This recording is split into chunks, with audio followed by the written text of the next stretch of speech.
After the experience with Book 2, I was nervous about the final novel in the Shadow and Bone series by Leigh Bardugo, but Ruin and Rising was a pleasant surprise. In this review video, I will talk about the story, all the things that improved in the book, and what still is a setback for the series. It only took me about 7 hours to read this book. As this is the third book, there are bound to be spoilers ahead. Please get back after reading the series and drop a comment below on your thoughts on this book.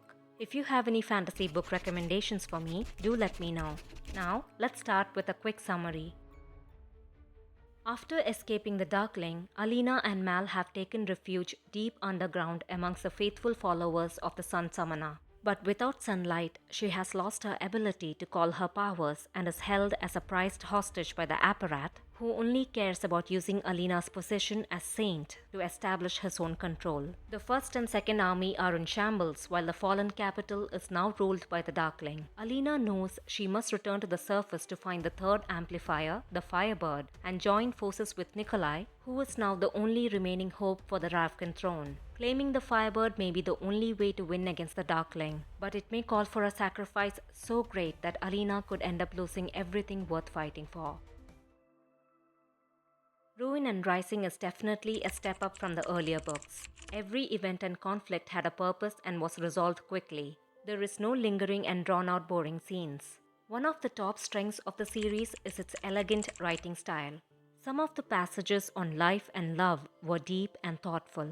The story moves at a steady pace and it is easy to be immersed in this world. The parts where Alina roams around the wilderness looking for the Firebird is so wonderfully written that we can easily visualize the beauty of this world. There is plenty of lore and history of the Saints and Amplifiers revealed that was very interesting.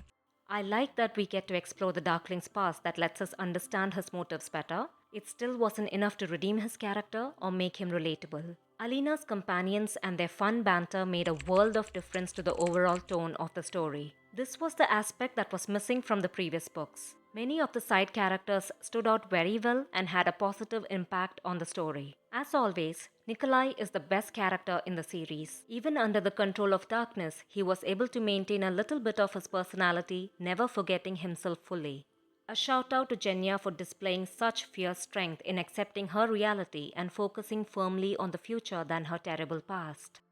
I was also pleasantly surprised by the vain and selfish Zoya. She is still a mean person, but her presence was overall fun and she displayed a level of maturity that I never expected from her. On her own, Alina is a dull character, but her interactions with her friends made her more relatable. This could be why Alina did not seem as lost and displayed a stronger personality who could make tough calls when needed.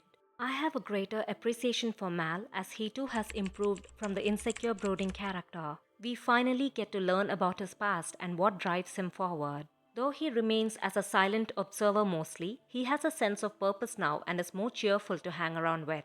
I love that there was some healthy and open communication between Alina and Mal.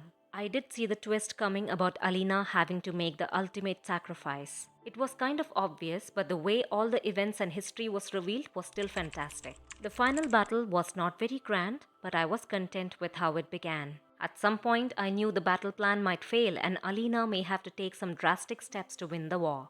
After struggling with power for the last 2 books, Alina's story had a fitting conclusion.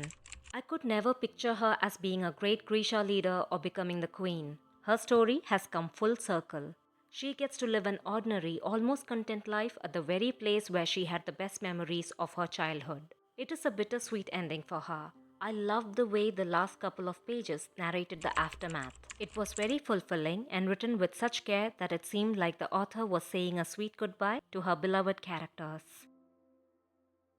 The plot is very similar to Book 2. Alina and group have escaped the Darkling and are preparing for the final battle while hunting for the last amplifier. There aren't many surprises or clever plot twists.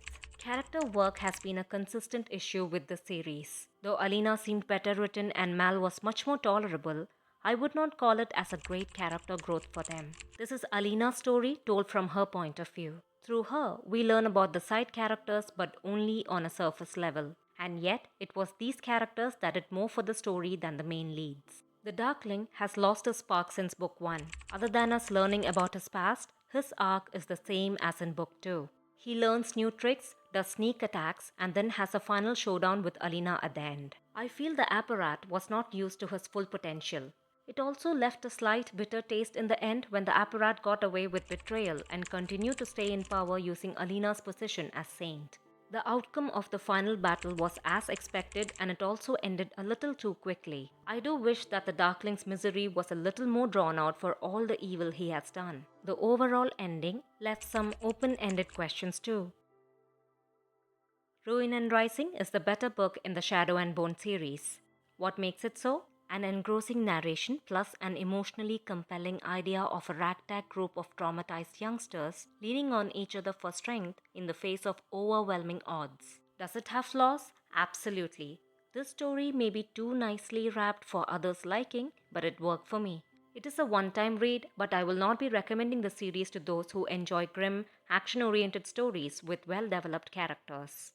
But I will absolutely check out more of Bardugo's works for her beautiful storytelling style. Ruin and Rising earns a score of 7 out of 10. What do you think? Did you find this book better than the first two? Like, comment, and subscribe. Thank you for watching. I will be back with more fantasy book content. See ya!